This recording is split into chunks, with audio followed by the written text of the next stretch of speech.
కాకినాడ రోర్ల మండలం తిమ్మాపురం గ్రామంలో వేంచేసి ఉన్న శ్రీ రుక్మిణి సత్యభామ సమేత శ్రీ వేణుగోపాల స్వామివారి ఆలయంలో స్వామివారి దివ్య కళ్యాణ మహోత్సవాలు ఘనంగా నిర్వహిస్తున్నారు. కళ్యాణోత్సవాల్లో భాగంగా స్వామివారికి రథోత్సవం ఘనంగా నిర్వహించారు. ఆలయానికి కాకినాడ రోర్ల ఎమ్మెల్యే పంతం నానాజీ, అరుణ దంపతులు విచ్చేశారు.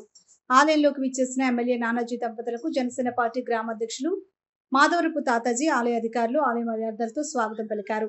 ఆలయంలో ఎమ్మెల్యే నానాజీ దంపతులు స్వామివారిని దర్శించుకుని పూజలు నిర్వహించారు. అనంతరం నానాజీ దంపతులకు వేద పండితులు వేదాశీర్వచనం అందించారు.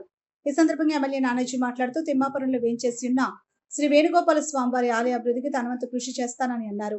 ఈ కార్యక్రమంలో తిమ్మాపురం గ్రామ జనసేన పార్టీ నాయకులు, కార్యకర్తలు, మహిళలు పాల్గొన్నారు. స్వామివారి వార్షిక కళ్యాణ మహోత్సవం పురస్కరించుకుని ఈరోజు స్వామివారికి అత్యంత వైభవంగా కళ్యాణ మహోత్సవం జరుగుతుంది. అలాగే ఈ రోజు నుంచి మొదలుకొని 13వ తారీఖు వరకు కూడా స్వామివారికి విశేష పూజలు ఉంటాయి. 10వ తారీఖు గురువారం నాడు స్వామివారికి రాత్రి 8 గంటలకు స్వామివారి కోనేరులో తెప్పోత్సవం జరుగుతుంది. అలాగే 13వ తారీఖు ఆదివారం స్వామివారికి ఉదయం చక్రస్నానము మరియు ద్వాదశ ప్రదక్షిణలు గుడి ఆలయంలో జరుగుతాయి. తదనంతరం స్వామివారి అన్నదాన కార్యక్రమం జరగబడుతుంది. అలాగే 13వ తారీఖు రాత్రి స్వామివారికి శ్రీపుష్పయాగ కార్యక్రమం జరగబడుతుంది. ఈ తిమ్మాపురంలో వెలిసినటువంటి వేణుగోపాల స్వామివారి సంతాన వేణుగోపాల స్వామి వారిగా ప్రసిద్ధి.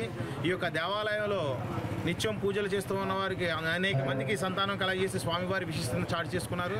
భక్తులందరూ కూడా ఈ 5 రోజులు కూడా స్వామివారి సేవలో పునీతమై స్వామివారి కృపకు పాత్రలు కావాలని కోరి ప్రార్థిస్తున్నాం. ఈ యొక్క దేవాలయానికి కళ్యాణ మహోత్సవం పురస్కరించుకుని మన కాకినాడ రూరల్ ఎమ్మెల్యే అయినటువంటి పంతం నానాజీ గారు విచ్చేస్తున్నారు. గ్రామ పెద్దలైనటువంటి మాదరపు తాతాజీ గారు, గంగమల నాగస్వామి గారు, తలాటం సత్యనారాయణ స్వామి గారు, అలాగే పెద్దలందరూ కలిసి ఈ యొక్క కార్యక్రమాన్ని చాలా దిగ్విజయంగా చేస్తున్నారు. కాబట్టి భక్తులందరూ కూడా ఈ యొక్క కార్యక్రమంలో పాల్గొని పునీతులు కావాల్సిందిగా